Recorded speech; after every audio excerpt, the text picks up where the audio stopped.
अस्सलाम वालेकुम welcome back to the channel. आज की इस वीडियो के अंदर हम बात करेंगे जापान की एक बहुत अच्छी और एक लीडिंग स्कॉलरशिप के बारे में, जिसके बारे में आपने पहले भी काफ़ी सारी वीडियोस देखी होंगी लोगों की, लाइक जो फुली फंडेड जो कि एक स्कॉलरशिप है, लाइक मैक्स्ड स्कॉलरशिप के बारे में हम बात करेंगे। तो इस वीडियो के अंदर हम सारी चीज़ें डिस्कस करेंगे, लाइक उस स्कॉलरशिप का जो एलिजिबिलिटी क्राइटेरिया है वो क्या है, उस स्कॉलरशिप में अप्लाई किस तरीके से करना है, उस स्कॉलरशिप के जो बेनिफिट्स हैं वो क्या-क्या हैं, उस स्कॉलरशिप में कौन-कौन से प्रोग्राम्स जो है ना वो कवर होते हैं, इन सारी चीज़ों को जो है ना हम डिस्कस करेंगे। तो काइंडली मेरे चैनल को सब्सक्राइब कर दें, वीडियो को कंप्लीट देखा करें ताकि आपको जो है ना वो कंप्लीट इन्फॉर्मेशन मिल सके। तो वीडियो स्टार्ट करते हैं। मैक्स्ड स्कॉलरशिप के बारे में हर कोई जानता है कि मैक्स्ड स्कॉलरशिप जो जापान की एक सबसे बड़ी और सबसे अच्छी स्कॉलरशिप है, जो कि एक फुली फंडेड स्कॉलरशिप है। फ़र्स्ट ऑफ़ ऑल तो हम बात कर लेते हैं इसके जो एलिजिबिलिटी क्राइटेरिया है उसके बारे में कि मैक्स्ड स्कॉलरशिप का जो एलिजिबिलिटी क्राइटेरिया क्या है। ऑब्वियसली ये एक फुली फंडेड स्कॉलरशिप है, तो इसके लिए आपके जो मार्क्स का होना है वो बहुत ज़्यादा मैटर करता है कि लाइक आपके अच्छे मार्क्स होने चाहिए, you have a excellent marks. ठीक है, तो आपकी जो इसमें आप बैचलर में भी अप्लाई कर सकते हैं, मास्टर में भी अप्लाई कर सकते हैं, पीएचडी के लिए भी अप्लाई कर सकते हैं। तो ये जो है ना इसका जो एक एलिजिबिलिटी क्राइटेरिया है सबसे बड़ा, इसमें आपके जो मार्क्स हैं ना वो बहुत ज़्यादा मैटर करते हैं। लाइक आपके अच्छे मार्क्स होने चाहिए, 75% अगर आपके मार्क्स हैं, लाइक आपने बैचलर्स के लिए जाना है तो आपके एफएससी में 75% मार्क्स हैं तो आप इसमें एलिजिबल हो सकते हैं। अगर आपने मास्टर्स के लिए जाना है तो आपका जो सीजीपीए है प्रीवियस, वो आपका जो है ना वो 3 तक होना चाहिए, लाइक 3 से अबव आपका सीजीपीए होना चाहिए, तो आप इस स्कॉलरशिप के लिए अप्लाई कर सकते हैं। उसके बाद बात आ जाती है कि इस स्कॉलरशिप के लिए कोई आइल्ट्स की ज़रूरत नहीं है, किसी किस्म के कोई टॉफ़िल की ज़रूरत नहीं है, कोई भी इस तरह का कोई टेस्ट वगैरह उसकी ज़रूरत नहीं है। इसके लिए जस्ट आपका इंग्लिश प्रोफिशिएंसी होना ही काफ़ी है। अगर आपका यूनिवर्सिटी से आपने अपना इंग्लिश प्रोफिशिएंसी लेटर ले लिया है तो इनफ है स्कॉलरशिप के लिए। तो इसके बाद हम बात करते जाते हैं कि इसमें आपको बेनिफिट क्या-क्या दिए जाते हैं। तो बेसिकली ये एक फुली फंडेड स्कॉलरशिप है जिसमें आपको बहुत ज़्यादा बेनिफिट्स मिलते हैं। लाइक इसमें आपका पाकिस्तान से जाने से लेके वहाँ से डिग्री कंप्लीट करके वापस आने तक का जितना भी टोटल एक्सपेंस होगा वो जापानीज़ गवर्नमेंट खुद पे करेगी, वो आपका इस स्कॉलरशिप के अंदर शामिल होगा। बेसिकली ये गवर्नमेंट की तरफ से मिलने वाली एक स्कॉलरशिप है।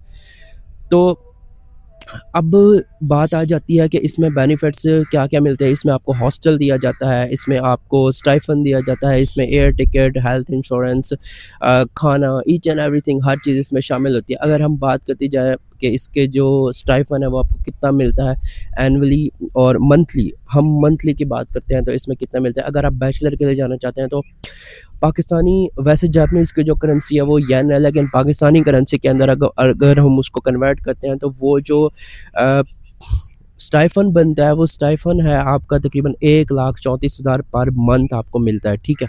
उसके बाद बात आ जाती है मास्टर के लिए। अगर आप मास्टर के लिए अप्लाई करते हो तो वो तकरीबन 2,80,000 पाकिस्तानी रुपीज़ हैं जो कि आपको पर मंथ वहाँ से दिए जाएँगे।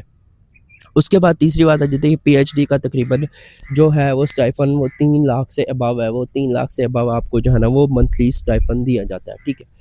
अब जो इसके बाद बात आ जाती है कि बैचलर्स के लिए जब आप जाएँगे तो बैचलर्स जो है ना वो आपका तकरीबन 4 साल से ज़्यादा 1 साल ऊपर होगा, लाइक हर डिग्री, लाइक मास्टर के लिए जाते हैं तो वो भी आपका 2 से 3 साल का होगा।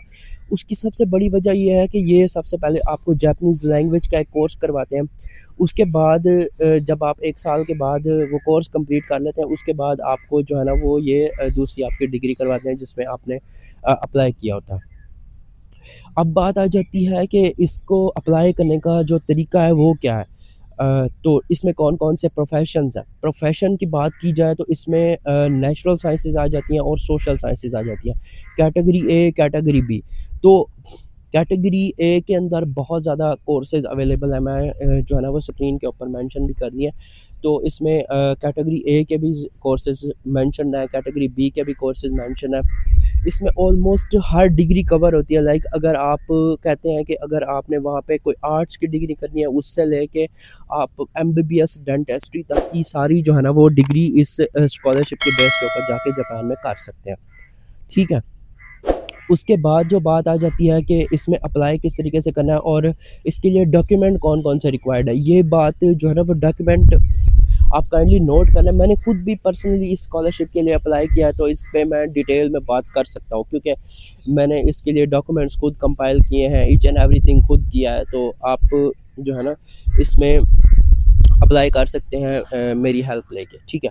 अब बात आ जाती है डॉक्यूमेंट्स की। अगर आप बैचलर्स के लिए अप्लाई कर रहे हैं तो आपके जो है ना वो प्रीवियस मार्कशीट चाहिए होगी, ठीक है। उसके बाद इंग्लिश प्रोफिशिएंसी लेटर चाहिए होगा, होप सर्टिफिकेट चाहिए होगा। अगर आपकी डिग्री कंप्लीट नहीं हुई तो आपको कॉलेज से या यूनिवर्सिटी से होप सर्टिफिकेट बनवा के साथ अटैच करना पड़ेगा।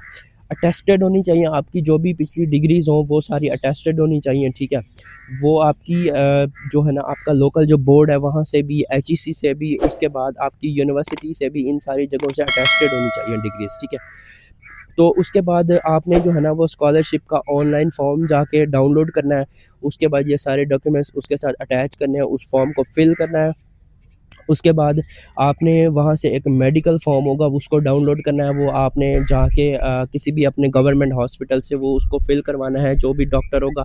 उसके बाद उसकी जो है ना उसके ऊपर स्टैंप लगेगी, स्टैंप आपने लगवानी है, तो वो भी आपने साथ ही अटैच करना है, ठीक है। उसके बाद आपका पुलिस रिकॉर्ड जो होगा वो भी आपने उसके साथ, criminal record, no criminal record होना चाहिए, वो आपको पुलिस खिदमत सेंटर से जो है ना वो आपका करैक्टर सर्टिफिकेट बन जाता है, वो भी आपने उसके साथ अटैच करना होगा। आपकी पासपोर्ट साइज़ फ़ोटो होनी चाहिए, 2-2 कॉपीज़ जो है ना आपकी डिग्रीज़ की होनी चाहिए, 2 रिकमेंडेशन लेटर होने चाहिए। अगर आप कहीं पे जॉब करते हैं तो 1 रिकमेंडेशन लेटर वहाँ से होना चाहिए, 1 रिकमेंडेशन लेटर आपकी यूनिवर्सिटी से होना चाहिए, कॉलेज से होना चाहिए, व्हाटएवर जहाँ से भी आपने पढ़ा है। ये सारे जो है ना वो डॉक्यूमेंट को कंपाइल करने के बाद आपने जो है ना वो एक कवर लेटर बनाना है, कवर लेटर भी आपका एक होना चाहिए। तो आपने ये सब मैं आपके लिए आपको बता रहा हूँ बैचलर्स के लिए। इसके बाद हम बात करते हैं मास्टर्स और पीएचडी के लिए, ठीक है। कंपाइल करके आपने जो है ना वो एम्बेसी को सेंड करना है, जापान एम्बेसी को। वो इसको रिव्यू करेंगे एंड देन वो आपको इसका 1-2 मंथ के अंदर-अंदर आपको रिप्लाई दे देंगे कि आपका जो है ना वो एप्लीकेशन स्टेटस क्या है। तीसरी बात जो आ जाती है वो बैचलर्स के लिए। अगर हम बात करें, बैचलर्स के लिए हमने बात कर ली, तो हमने मास्टर्स की बात करनी है। तो मास्टर्स की जो डॉक्यूमेंटेशन है वो सेम है, लेकिन उसमें आपको रिसर्च प्रपोजल आपका चाहिए होगा। एक रिसर्च प्रपोजल आपने अटैच करना है। फॉर एग्जांपल आपने जो है ना एक स्टडी चूज़ की कि आपने वहाँ जाके एटॉमिक फिज़िक्स के अंदर रिसर्च करनी है। आपने जाके पहले सर्च करना है कि जापान की कौन-सी यूनिवर्सिटी, लाइक हिरोशिमा यूनिवर्सिटी जो एटॉमिक फिज़िक्स के ऊपर करवा रही है। तो आपने हिरोशिमा यूनिवर्सिटी के अंदर अपना प्रोग्राम देखना है, अपने प्रोफ़ेसर का नाम देखना है। उसके हिसाब से आपने अपना एक रिसर्च प्रपोज़ल बनाना है, या आपका जो प्रीवियस बैचलर्स का थीसिस है उसको आपने इसके साथ अटैच करना है।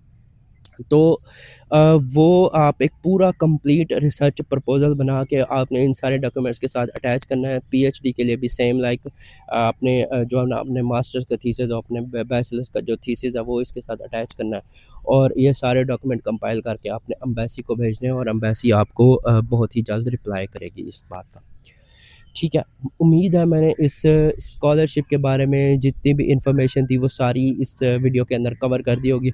इसके बाद भी मतलब आप लोगों का कोई क्वेश्चन है इसके बारे में अप्लाई करने के हिसाब से, कोई भी किसी भी लिहाज से आपकी कोई क्वेरी है, आप डेफ़िनेटली मुझे कॉन्टैक्ट कर सकते हैं। मेरा इंस्टाग्राम मेंशन है, मेरी फ़ेसबुक मेंशन होती है डिस्क्रिप्शन के अंदर। आप कहीं भी मुझे मैसेज करके मेरे से इन्फॉर्मेशन ले सकते हैं, हेल्प ले सकते हैं। मैंने खुद इस स्कॉलरशिप के लिए अप्लाई किया है, मैक्स स्कॉलरशिप के लिए। तो मैं काफ़ी आपकी इसमें हेल्प कर दूँगा कि आपने डॉक्यूमेंट किस तरीके से कंपाइल करना है, और मैंने इसमें जो-जो गलतियाँ की हैं, मैंने कोशिश की है कि मैं वो सारी चीज़ें डिटेल में इस वीडियो के अंदर बता दूँ, ताकि वो सारी गलतियाँ आप लोग ना करें दोबारा से।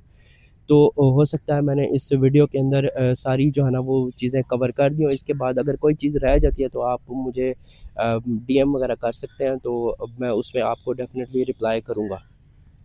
काइंडली अप्लाई करें, बहुत अच्छी स्कॉलरशिप है, बहुत अच्छी अपॉर्च्युनिटी है, फुली फंडेड स्कॉलरशिप है। ऐसी स्कॉलरशिप बहुत ही कम आती हैं।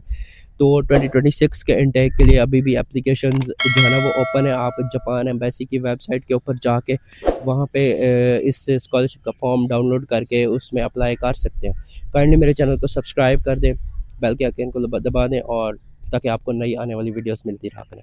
Thank you so much.